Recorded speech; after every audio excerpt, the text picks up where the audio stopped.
The question concerning free time, what people do with it, and what opportunities could eventually evolve from it must not be posed as an abstract generalization. Incidentally, the expression free time or spare time originated only recently. As precursor, the term leisure denoted the privilege of an unconstrained, comfortable lifestyle, hence something qualitatively different and far more auspicious. And it indicates a specific difference, that of time which is neither free nor spare, which is occupied by work, and which moreover one could designate as heteronymous. Free time is shackled to its opposite. Indeed, the oppositional relation in which it stands imbues free time with certain essential characteristics. What is more, and far more importantly, free time depends on the totality of social conditions, which continues to hold people under its spell. Neither in their work nor in their consciousness do people dispose of genuine freedom over themselves. Even those conciliatory sociologies, which use the term role as a key, recognize this fact, insofar as the term itself, borrowed from the domain of the theatre, suggests that the existence foisted upon people by society is identical neither with people as they are in themselves, nor with all that they could be. Of course, one should not attempt to make a simple distinction between people as they are in themselves and their so-called social roles. These roles affect the innermost articulation of human characteristics to such an extent that in the age of truly unparalleled social integration, it is hard to ascertain anything in human beings which is not functionally determined. This is an important consideration for the question of free time. It means to say that even where the hold of the spell is relaxed, and people are at least subjectively convinced that they are acting of their own free will, this will itself is shaped by the very same forces which they are seeking to escape in their hours without work. The question which today would really do justice to the phenomenon of free time would be following. What becomes of free time, where productivity of labour continues to rise under persisting conditions of unfreedom, that is, under relations of production into which people are born, and which prescribe the rules of human existence today just as they always have done. Free time has already expanded enormously in our day and age, and this expansion should increase still further due to inventions in the fields of automation and atomic power which have not yet been anywhere like fully exploited. If one were to try and answer the question without ideological preconceptions, one could not avoid the suspicion that free time is tending towards its own opposite and is becoming a parody of itself. Thus, unfreedom is gradually annexing free time, and the majority of unfree people are as unaware of this process as they are of the unfreedom itself. I should like to elucidate the problem with the help of a trivial experience of my own. Time and time again, when questioned or interviewed, one is asked about one's hobbies. When the illustrated weeklies report on the life of one of those giants of the culture industry, they rarely forego the opportunity to report with varying degrees of intimacy on the hobbies of the person in question. I am shocked by the question when I come up against it. I have no hobby. Not that I am the kind of workaholic who is incapable of doing anything with his time but applying himself industriously to the required task. But as far as my activities beyond the bounds of my recognized profession are concerned, I take them all, without exception, very seriously. So much so that I should be horrified by the very idea that they had anything to do with hobbies. Preoccupations with which I had become mindlessly infatuated merely in order to kill the time. Had I not become hardened by experience to such examples of this now widespread, barbarous mentality? Making music, listening to music, reading with all my attention. These activities are part and parcel of my life. To call them hobbies would make a mockery of them. On the other hand, I have been fortunate enough that my job, the production of philosophical and sociological works and university teaching, cannot be defined in terms of that strict opposition to free time. which is now demanded by the current razor-sharp division of the two. I am, however, well aware that in this I enjoy a privilege, with both the element of fortune and of guilt which this involves. I speak as one who has had the rare opportunity to follow the path of his own intentions and to fashion his work accordingly. This is certainly one good reason why there is no hard and fast opposition between my work itself and what I do apart from it. If free time really was to become just that state of affairs in which everyone could enjoy what was once the prerogative of a few, and compared to feudal society, bourgeois society has taken some steps in this direction, then I would picture it after my own experience of life outside work. Although given different conditions, this model would in its turn necessarily alter. If we suppose with Marx that in bourgeois society, labour power has become a commodity in which labour is consequently reified, then the expression hobby amounts to a paradox. That human condition which sees itself as the opposite of reification, the oasis of unmediated life within a completely mediated total system, has itself been reified, just like the rigid distinction between labour and free time. The latter is a continuation of the forms of profit-oriented social life. Just as the term show business is today taken utterly seriously, the irony in the expression leisure industry has now been quite forgotten. It is widely known, but no less true, therefore, that specific leisure activities like tourism and camping revolve around and are organized for the sake of profit. At the same time, the difference between work and free time has been branded as a norm in the minds of people at both the conscious and the unconscious level. Because in accordance with the predominant work ethic, time free of work should be utilized for the recreation of expended labor power. Then work less time, precisely because it is a mere appendage of work, is severed from the latter with puritanical zeal. And here we come across a behavioral norm of the bourgeois character. On the one hand, one should pay attention at work and not be distracted or lark about. Wage labour is predicated on this assumption and its laws have been internalized.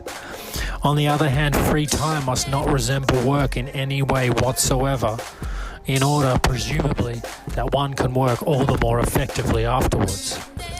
Hence the inanity of many leisure activities.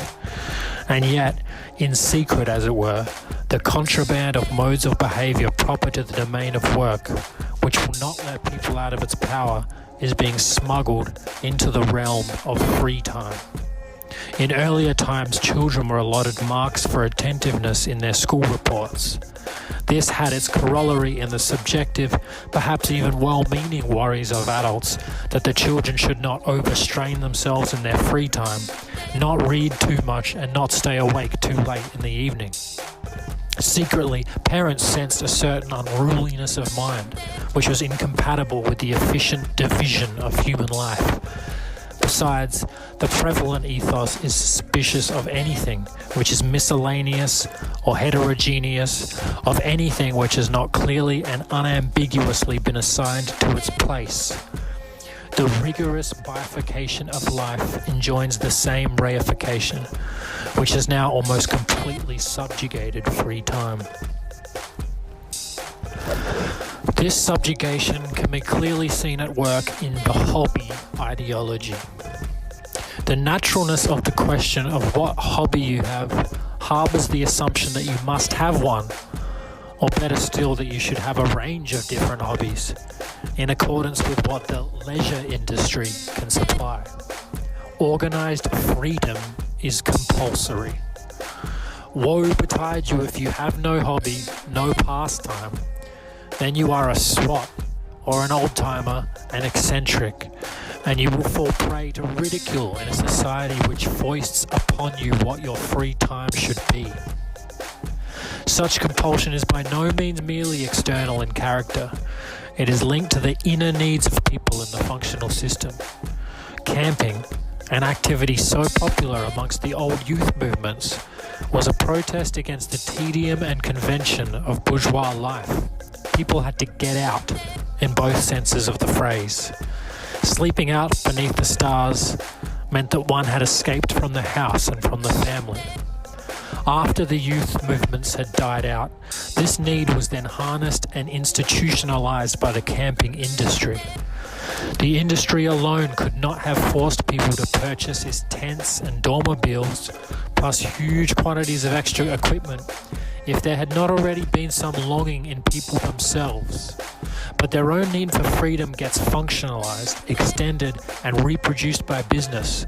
What they want is forced upon them once again. Hence the ease with which the free time is integrated. People are unaware of how utterly unfree they are, even where they feel most at liberty, because the rule of such unfreedom has been abstracted from them. Taken in its strict sense, in contradistinction to work, as it at least used to apply in what would today be considered an outdated ideology, there is something vacuous, Hegel would have said abstract, about the notion of free time.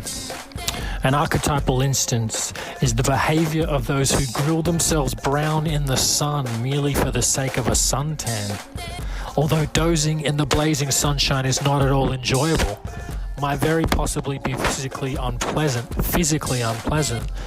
and certainly impoverishes the mind. In the suntan, which can be quite fetching, the fetish character of the commodity lays claim to actual people. They themselves become fetishes. The idea that a girl is more erotically attractive because of her brown skin is probably only another rationalization. The suntan is an end in itself, of more importance than the boyfriend it was perhaps supposed to entice. If employees return from their holidays without having acquired the mandatory skin tone, they can be quite sure their colleagues will ask them the pointed question, "Haven't you been on holiday then?" The fetishism which thrives in free time is subject to further social controls. It is obvious that the cosmetics industry, with its overwhelming and ineluctable advertisements, is a contributory factor here, but people's willingness to ignore the obvious is just as great. The act of dozing in the sun marks the culmination of a crucial element of free time under present conditions: boredom. The miracles which people expect from their holidays or from other special treats in their free time are subject to endless spiteful ridicule, since even here they never get beyond the threshold of the ever same. Distant places are no longer, as they still were for Baudelaire's ennui, different places. The victim's ridicule is automatically connected to the very mechanisms which victimize. At an early age, Schopenhauer formulated a theory of boredom. True to his metaphysical pessimism, he teaches that people either suffer from the unfulfilled desires of their blind will or become bored as soon as these desires are satisfied. The theory well describes what becomes of people's free time under the sort of conditions of heteronomy, and which in New German tends to be termed external determination. In its cynicism, Schopenhauer's arrogant remark that mankind is the factory product of nature also captures something of what the totality of the commodity character actually makes man into. Angry cynicism still does more honor to human beings than solemn protestations about man's irreducible essence. However, one should not hypostasize Schopenhauer's doctrine as something of universal validity, or even as an insight into the primal character of the human species. Boredom is a function of life which is lived under the compulsion to work, and under the strict division of labor. It need not be so. Whenever behavior in spare time is truly autonomous, determined by free people for themselves, boredom rarely figures. It need not figure in activities which cater merely for the desire for pleasure, any more than it does in those free time activities which are reasonable and meaningful in themselves. Even fooling about need not be crass. Even fooling about need not be crass, and can be enjoyed as a blessed release from the throes of self-control. If people were able to make their own decisions about themselves and their lives, if they were not caught up in the realm of the ever-same, they would not have to be bored. Boredom is the reflection of objective dullness. As such, it is in a similar position to political apathy.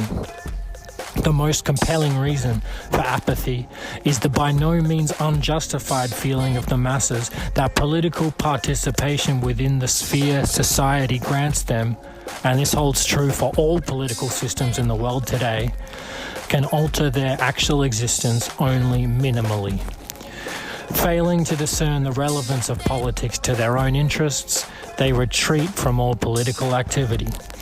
The well-founded or indeed neurotic feeling of powerlessness is intimately bound up with boredom. Boredom is objective desperation. It is also, however, symptomatic of the deformations perpetrated upon man by the social totality, the most important of which is surely the deformation and atrophy of the imagination. Imagination is suspected of being only sexual curiosity and longing for the forbidden by the spirit of a science which is no longer spirit. Those who want to adapt must learn increasingly to curb their imagination. For the most part, the very development of the imagination is crippled by the experience of early childhood. The lack of imagination which is cultivated and inculcated by society renders people helpless in their free time. The impertinent question of what people should do with the vast amount of free time now at their disposal, as if it were a question of arms and not human rights, is based upon this very unimaginativeness. The reason why people can actually do so little with their free time is that the truncation of their imagination deprives them of the faculty which made the state of freedom pleasurable in the first place. People have been refused freedom and its value belittled for such a long time that now people no longer like it. They need the shallow entertainment by means of which cultural conservatism patronizes and humiliates them, in order to summon up the strength for work, which is required of them under the arrangement of society which cultural conservatism defends. This is one good reason why people have remained chained to their work and to a system which trains them for work, long after that system has ceased to require their labor. Under prevailing conditions, it would be erroneous and foolish to expect or to demand that people should be genuinely productive in their free time. For productivity, the ability to bring forth something that was not already there, is the very thing which has been eradicated from them. At best, what they then produce in free time is scarcely better than the ominous hobby, the imitation of poems or pictures, which, given the almost irrevocable division of labor, others could do better than these amateurs. What they create has something superfluous about it. This superfluousness makes known the inferior quality of the product, which in turn vitiates any pleasure taken in its production. Even the most superfluous and senseless activity undertaken in people's free time is integrated in society. Once again, a social need is at work. Certain forms of service, in particular domestic servants, are dying out. Demand is disproportionate to supply. In America, only the really wealthy can afford to keep servants, and Europe is following close behind. This means that many people carry out activities which were formerly delegated. The slogan, "Do it yourself," latches onto this as practical advice. However, it also latches onto the resentment which people feel towards mechanization, which unburdens people without, and not the fact itself, but only its current interpretation is a matter of dispute, there having any use for the newly acquired time. Thus, Once again, in the interests of certain specialized industries, people are encouraged to perform tasks which others could do more simply and more proficiently for them, and which for this very reason, deep down, they must despise. Actually, the idea that one can save the money one spends on services in a society based upon the division of labor belongs to a very old level of bourgeois consciousness. It is an economy made from stubborn self-interest, an economy which flies in the face of the fact that it is only the exchange of specialized skills which keeps the whole mechanism going in the first place. William Tell, the obnoxious paradigm of absolute individuality, proclaimed that the household axe spared the need for the carpenter. Indeed, a whole ontology of bourgeois consciousness could be compiled from Schiller's maxims. Do it yourself. This contemporary type of spare time behavior fits, however, into a much more far-reaching context.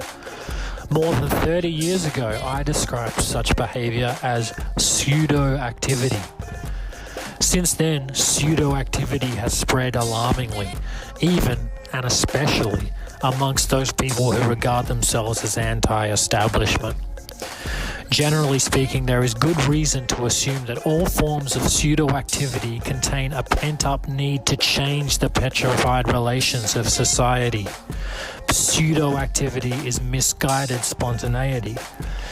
Misguided, but not accidentally so, because people do have a dim suspicion of how hard it would be to throw off the yoke that weighs upon them. They prefer to be distracted by spurious and illusory activities, by institutionalized vicarious satisfactions, than to face up to the awareness of how little access they have to the possibility of change today.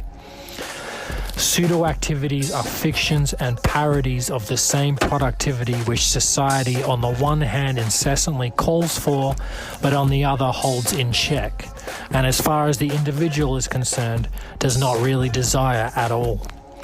Productive free time is only possible for people who have outgrown their tutelage, not for those who under conditions of heteronomy have become heteronymous for themselves. Free time, then, does not merely stand in opposition to labor. In a system where full employment itself has become the ideal, free time is nothing more than a shadowy continuation of labor.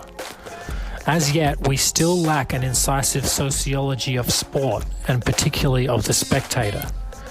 Nevertheless, one hypothesis among others springs to mind, namely that by dint of the physical exertion exacted by sport, by dint of the functionalization of the body in team activity, which interestingly enough occurs in the most popular sports, people are unwittingly trained into modes of behavior which, sublimated to a greater or lesser degree, are required of them by the work process.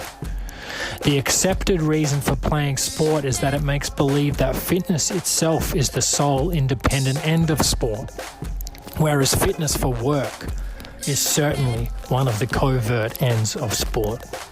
Frequently, it is in sport that people first inflict upon themselves and celebrate as a triumph of their own freedom precisely what society inflicts upon them and what they must learn to enjoy.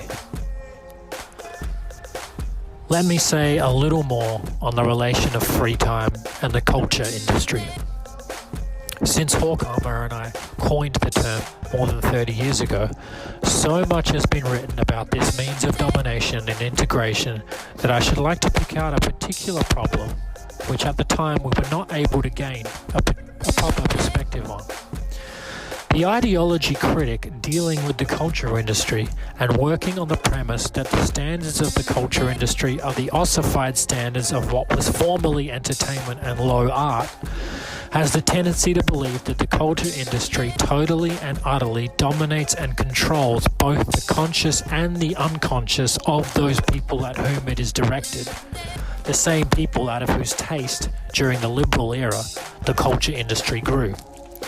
Nevertheless, there is reason to believe that production regulates consumption in the process of mental life, just as it does in that of material life, especially where the former has so closely approximated the latter, as it has in the culture industry. One would have thought the culture industry was perfectly adapted to its consumers. But since the culture industry has meanwhile become total, itself a phenomenon of the ever same, from which it promises temporarily to divert people, it is doubtful whether the culture industry and consumer consciousness can be simply equated with one another. A few years ago, at the Frankfurt Institute for Social Research, we conducted a study devoted to this problem. Unfortunately, the full analysis of this material was postponed in favor of more pressing tasks. Nevertheless, a passing inspection of it does reveal something which might well be relevant to the so-called problem of free time. The study concerned the wedding of Princess Beatrix of Holland with the junior German diplomat Klaus von Arnsberg. The objective was to assess the reactions of the German public to the wedding, which was broadcast by all the mass media, dwelt on incessantly by the illustrated weeklies, and so consumed by the public in their free time. Since the way in which the event was presented, like the articles written about it, accorded it an unusual degree of importance, we expected the spectators and readers to treat it just as seriously. In particular, we expected to observe the operation of the characteristic contemporary ideology of personalization, through which, as a clear compensation for the functionalization of reality, the value of individual people and private relationships is immeasurably overestimated in comparison to actual social determinants. I should now like to say with due caution that these expectations were too simplistic. In fact, the study offers a virtually textbook example of how critical theoretical thought can both learn from and be corrected by empirical social research. It was possible to detect symptoms of a split consciousness. On the one hand, people enjoyed it as a concrete event in the here and now, quite unlike anything else in their everyday life. It was to be a unique experience, to use a cliché beloved of modern German. To this extent, the reaction of the audience corresponded to the familiar pattern, according to which even the relevant, possibly political news was transformed into a consumer item by the way in which the information was transmitted. The format of our interview, however, was devised in such a way that the questions concerned with determining the immediate reactions of the viewers were supplemented by control questions about the political significance that the interviewees ascribed to the grand event. Here it turned out that many of the people interviewed, we shall ignore the exact proportion, suddenly showed themselves to be thoroughly realistic and proceeded to evaluate critically the political and social importance of the same event, the well-publicized once-in-a-lifetime nature of which they had drooled over breathlessly in front of their television sets. What the culture industry presents people with in their free time, if my conclusions are not too hasty, is indeed consumed and accepted, but with a kind of reservation, in the same way that even the most naive theatre or filmgoers do not simply take when they behold their for real. But with a kind of reservation, in the same way that even the most naive theatre or filmgoers do not simply take what they behold there for real. Perhaps one can go even further and say that it is not quite believed in. It is obvious that the integration of consciousness and free time has not yet completely succeeded. The real interests of individuals are still strong enough to resist, within certain limits, total inclusion. That would concur with the social prediction that a society whose inherent contradictions persist undiminished cannot be totally integrated, even in consciousness. Society cannot have it all its own way, especially not in free time, which does indeed lay claim to people, but by its very nature still cannot totally claim them without pushing them over the edge. I shall refrain from spelling out the consequences, but I think that we can here glimpse a chance of maturity, which might just eventually help to turn free time into freedom proper.